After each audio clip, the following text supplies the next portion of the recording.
you geeks, as tempting as it is to just dive on into the last huge revelations of chapter 16, I will start at the beginning of chapter 15 and give each revelation its due, as Sanderson plants many seeds and it's never quite clear which one he will cultivate into full-blown plot threads.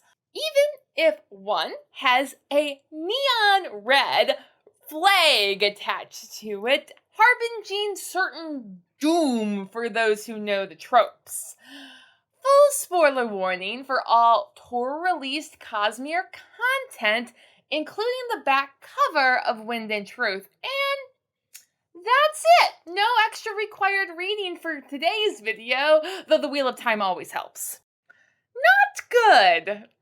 On a night when mere mortals find comfort in each other, I find it telling that our three most superest of humanness are wandering off alone.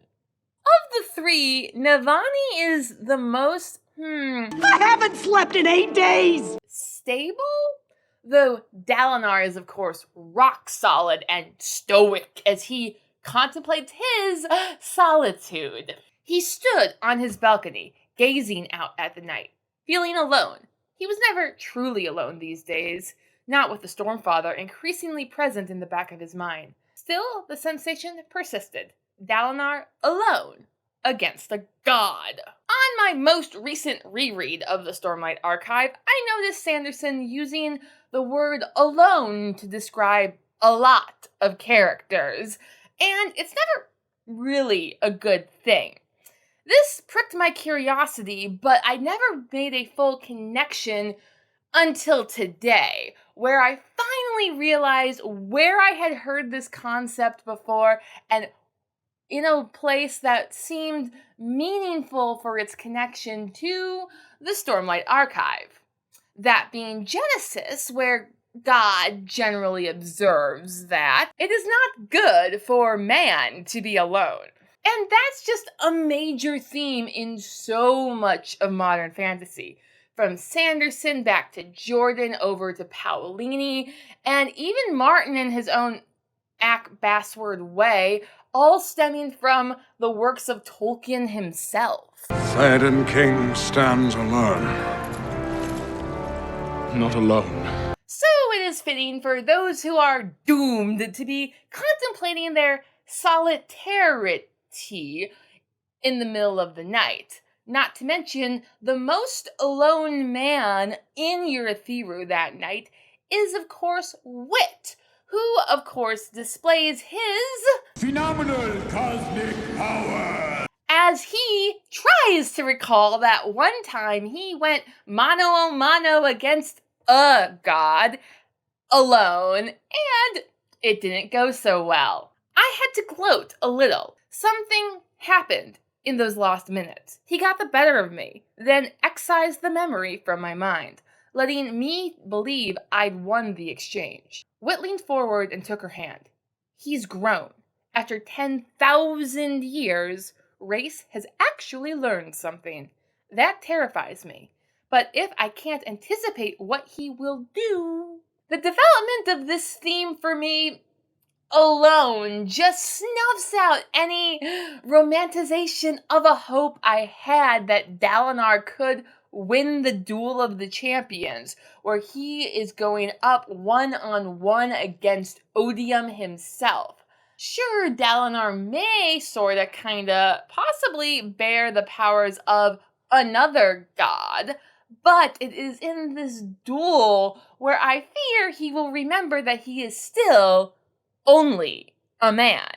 I hope you viewers will take a moment to appreciate that I came to my biblical knowledge of the word alone because of all the shenanigans the vast ensemble of perspective characters are up to this early morning of day 2.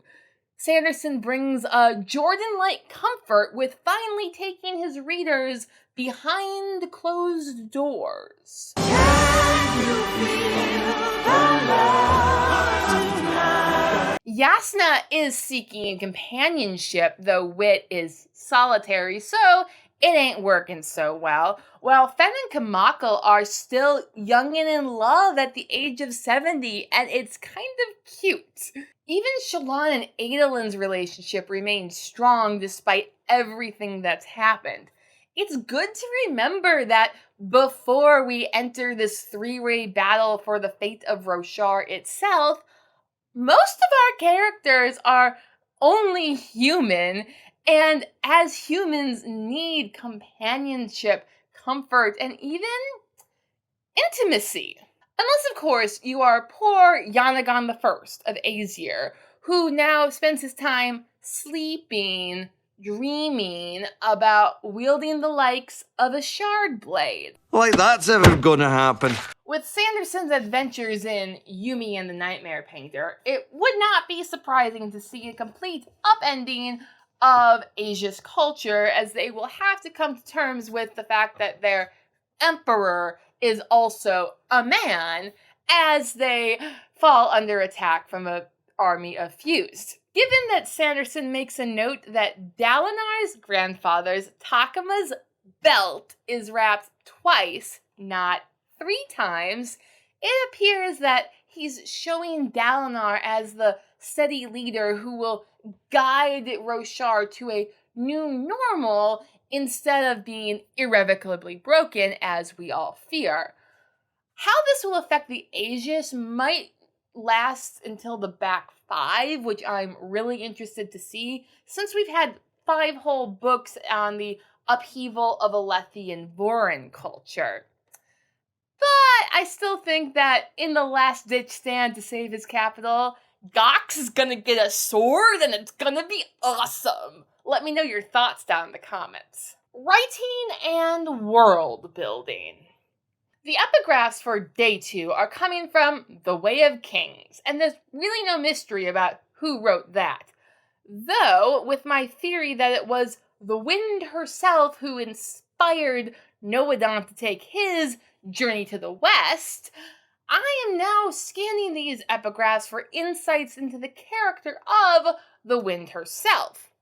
No luck so far, but I think that the epigraph in chapter 16 tells us something key about the origin of glyphs. The family did not speak my language, but we could both write glyphs, which proved facilitative in our conversation.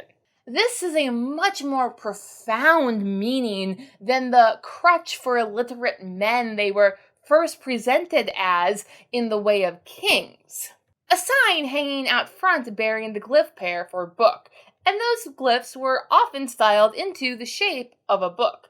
Illiterate servants who might be sent to a shop had to be able to recognize them. For the first time in the Stormlight Archive, glyphs are shown as something much more than just a tool for the unfortunate illiterate person, but rather as a bridge between people, a solution, as it were, to what in this world I would term the problem of Babel. Thus, as the world becomes a smaller place on Roshar, we can rest easy that even the Azish should be able to navigate the increasingly Vorin centers of power, like in Thaylen City and Urithiru. Though if Sigil is anything to go off of, most Azish scribes are probably bilingual already. Changing the narrative. During the night, Yasna lies awake, marveling at how Dalinar was able to bring about such cultural transformation in such a short time. Her life in Dalinar seemed very different. He burned the city, and people forgave him. He proclaimed the Almighty to be dead, and half the Ardens joined him. Yet, when Yasna was honest about her atheism, her thoughts on government, or her displeasures with traditions like the Safe Hand, well, condemnation and judgment had chased her like twin headsmen. The key difference I see as to why Dalinar succeeds where Yasna did not can be found in Dalinar keeping his grandfather's Takama in his rooms, though the belt now being wrapped twice.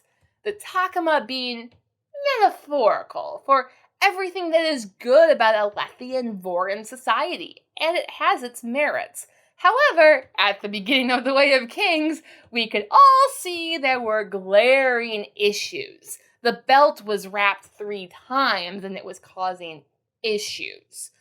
So all Dalinar did, metaphorically, was say, hey, that 3rd wrapping was introduced by irate, short and skinny swordsman.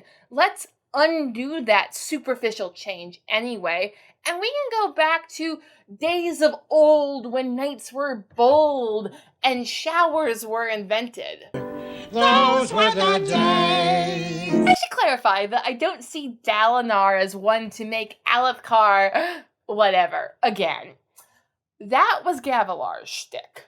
Rather, he is a reformer of sorts, while Jasnah is a revolutionary. Jasnah's previous, more direct attacks on the problems she saw in Alethi culture, coupled with her analytical bedside manner, definitely seems to have given popular Voran culture the impression that she wanted to burn their culture to the ground and spit on the ashes.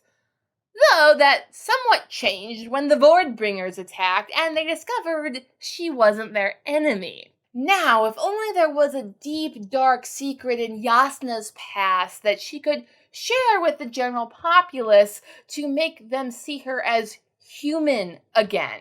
The mattress reminded her of the soft restraints they'd given her when she'd been young, when those who loved her had locked her away for a few terrible months that basically everyone else had forgotten about. And what if this experience she could trace back historically to an older Rosharan divinity than Honor himself, connecting her not only with the humans of Roshar, but with the singers as well. Bonus points if you got to tie in everyone's favorite bridge boy and talking shard-ending sword and Szeth too, I guess, as they battle for this new divinity and save what remains of Roshar after Dalinar is done with it. In sum, this is my theory for why Jasnah has written Wind and Truth now that Syl is disqualified. 3 battlefields. My theory on the endgame of Wind and Truth has been confirmed. The war camps will be attacked, along with, as I didn't foresee, every other allied capital on Roshar. It's not just Azimir and Thaylen City. There's a 3rd offensive. A large number of fused are marching on the Shattered Plains. Why the Shattered Plains? Did they get wind of Jasnah's plan to found a 2nd Alethi kingdom there? Oh, Dalinar, you're supposed to be the strategist. I figured this out years ago based on strategy alone. Though notably, I had months to work it out, and you've only had a few sleep-deprived days. Ruling a kingdom, no less. So I'll let it slide. Though now that I think about it in fourth wall breaking terms and what should be intuitively obvious to the casual reader, it does seem fitting that Sanderson is writing a long fortified, secure capital getting attacked by a secret magical army sent books ago through a magical portal to the center of power. Meanwhile, another capital is getting attacked, and that capital has been a bastion of support during the lengthy war that has seen many battles already. Even if the premise of these battles seem, vaguely familiar for certain readers, the stakes are still going to be very different. They can't cut and run and burn and converge.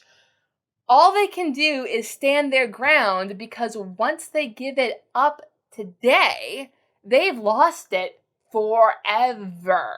There is one silver lining of hope I see for the plight of Thaylen City at least, and that is Skybreakers. The entire force of them, hundreds. They drove back the Windrunners posted to protect our ships, then sank half the fleet.